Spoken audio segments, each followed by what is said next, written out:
It's September 11, 2021, and let me give you another tour of what's going on at Good Soil Farms. Here we go.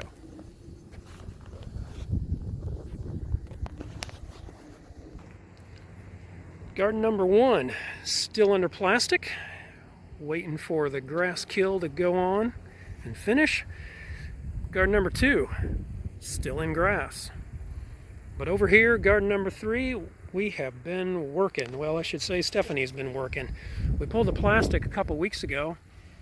We've been raiding Walmart and the liquor store and the dump for cardboard. We have cardboard down everywhere under this garden. And last week, we strung the bed lines, and this week Stephanie laid down our fines mulch and a thin layer of compost from our compost piles, and these beds are just about ready to go. The cool thing is, it's really starting to look like a farm around here. This is garden bed number 5, not quite done, but we've got the cardboard down, and we've got a fairly thin layer of mulch. Our local mulch supplier, the county, has been a little thin on mulch, and they're currently out right now. I did pick up some mulch from another county location much further away yesterday, so we'll be able to finish this, but we'll still need to bring in a little more mulch to kind of beef this up. Then we need to lay out the beds like we did in garden number 3 and bring in the fines and the mulch, the compost for that as well. Over here in garden number 3, bed number 8, we only planted about 4 watermelon plants. Well, we planted more, only about 4 really took off. So far we have harvested 4 watermelons, 3 crimson sweets and 1 sugar baby, and they are still producing good watermelon. Let's take a closer look here. And this guy is looking pretty good here, but we're seeing some problems as well. If we zoom right down in here, we're going to see that little bug, and you see that that stem has some damage. We got some bug damage going on here. That we pick these off by hand, these bugs off by hand. We're also hoping to see some more predatory insects. We have seen some ladybugs. We actually have quite a few ladybugs. We also have seen some assassin bugs, which are great. But at this point, our predatory insects have not caught up with our pesty insects. The curly leaves on here indicate vine damage from pests. But in other cases, we have very healthy vines, so we got good little watermelon coming on. There's another little one. So we got the good and the bad all together here. Another crimson sweet going.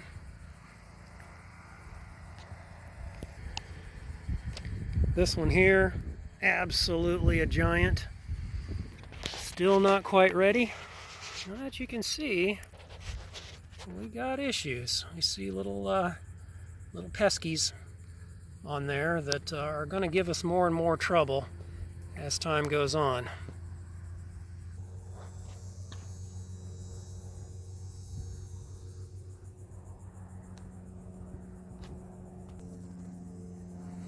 Stephanie planted sweet potato, a few of them amongst the watermelon, and you can see these gorgeous blooms that are coming off these sweet potatoes.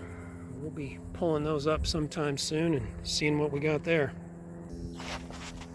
These folded leaves like this is not a really good thing generally. It usually means, and this is hard to do with only one hand, down inside here we have a worm. As you can see, if I can get this open, there he is, a little wiggler. have things that we do. So anyway, drop the phone while I'm killing a worm. It's worth it. Another watermelon, several more down at this end. Something's eating the leaves of our sweet potatoes. Not sure what that is. But such is the life of organic farming. We anticipate that as time goes by, our soil gets better, our predatory insect population builds, that we will see better results. That's what we're hoping for, a balance of the natural world. Our Mexican sunflowers on the north end of the compost pile are getting bigger. The goal is for these things to grow up big enough so that they hide the compost pile. It's kind of unsightly, and it's starting to work. Stephanie has also planted Cranberry Hibiscus in between here. I love the color contrast. I think these are just great. And we can take the leaves from this Cranberry Hibiscus, we can dry it, grind it up, and make a tea out of this. And it is delicious tea. I'm looking forward to that. I've shown you these before. These cactus are continuing to grow. We got this one here is just going like crazy. Even got little visitors living on them. We consider those all great guys. Assume that they are eating things that we don't want in the garden. And the Mexican sunflowers on the south side of the compost pile are just doing fantastic. Don't really know why some do better than others, and it's just some of that mystery, some of that stuff that I just don't understand. Plants just a few feet away from the others do totally different. For example, the ones in kind of the back row, man, they're 6 feet tall, and yet you've got this one down in the front row. It's got the same light, just only a couple feet away, and he's barely 2 feet tall. So there's so much in the natural world that is mysterious. Don't understand why things work the way they do. But our goal is to observe and learn and see if we can unlock some of these secrets. Speaking of Mexican sunflowers, we've got some starts here. I just took cuttings, stuck them down in the dirt, and a month later we got them coming up. What was interesting was I had several that did not come up, but when I took the dirt out and dumped it out yesterday, it was full of worms. In one of them, there must have been a dozen worms in one of those little yogurt cups. Our new little mango trees are just killing it. If you look closely, I know it's moving around in the breeze a little bit, but you can see just a half a dozen new leaves coming right out the top. This one here just recently went through a new sprouting cycle, but you can already see more coming in there. These guys are just growing up fast. One of Stephanie's newest products, she's taking a cutting, 4 cuttings of the Cranberry Hibiscus, and she's braiding them, sticking them in water, letting them root, and then planting them. She is working on these as an ornamental. So I think that is super cool. We've got an orchid here. I just kind of replanted this in some very light fines soil.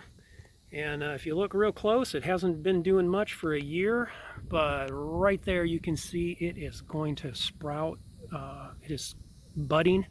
It's going to flower again. This thing is about 3 years, almost 3 years old. Got it from my cousin Chuck at Christmas. He gave it to all the ladies, Stephanie included, and it has survived, and looks like we're going to get another round of blooms on it. We got Bromeliads blooming. These flowers are just amazing. You can see 2 in the background there that have reached their peak. But this one right here, just fantastic. So beautiful. And another one coming on in the back there as well. Some aloe that's been here now for a year. Really looking green, really looking healthy. Look at the size, the thickness of those, whatever they called. Are they leaves? Are they branches? Who knows? but just looking beautiful there. My favorite flower on the farm, I have no idea what this is. I need to look it up. But I feed this some of my manure tea about every week, and about every week it throws up 1 or 2 new leaves. I mean, this thing is amazing. We've got 2 new leaves coming out right now. This thing blooms every single day. It blooms every day, the blooms die, and then tomorrow there will be a new blossom on it. It's just amazing. I just love this thing. It is such an optimistic, positive plant. Just love it. They call this some Swiss cheese thing. The leaves are supposed to look like that, and I think I have overfed this thing. It is going nuts, and it's like become Mr. Invasive. I mean, it's just everywhere. It's like 5 feet away, coming up and going through other plants.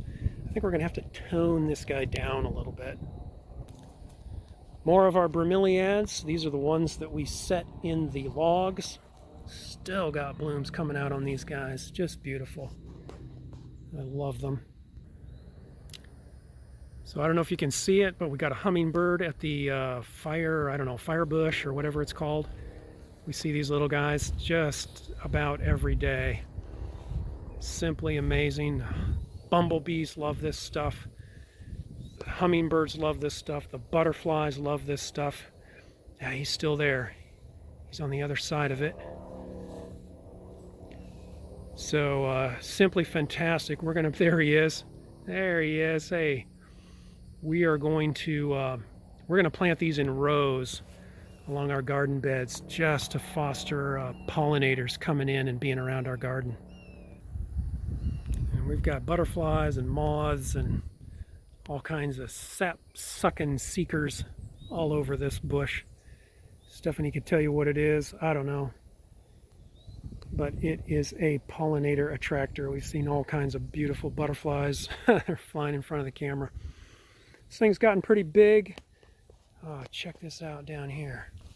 What we got going down here? I don't know what's going on, but look at those guys. Right down in there. Check out what's going on. Those are beautiful. Just loving this thing. We're going to plant more of these, again, to just bring the pollinators in and around our place. Part of the beautification. Everything here, we either want to be part of a beautification or to be edible. So those are kind of our two things. We really don't want things like that mosquito that was just biting me that I just smacked and killed. This is rosemary, and so anything that is beautiful or edible is what's going to be around here. We think that we've got some blanket flower coming up in here. I see about 4 or 5 ones coming up. This plant my wife rescued from the neighbor's trash pile. This is what it looks like now. It's pretty much done, and blooming is over, but we've harvested the seeds, and about a month ago or so we put those seeds in this pot. You can see some that we just set on top there, but I think that's what we got growing. This is our poinsettia. Absolutely doing nothing. Hasn't grown a bit in like the last 6 months, so I don't know what's going on with that. Probably need to set up a committee, form an inquiry, see what's up. So I don't know, that's probably about it for today. Some successes, some challenges. All of this, of course, still experimental, but within a year or two, we really hope to be making a living by what is on this land. So it's all very exciting. It's really cool just to see actual garden beds taking shape and actually looking like the future. So I guess that's it for Good Soil Farms this week. See you again next time.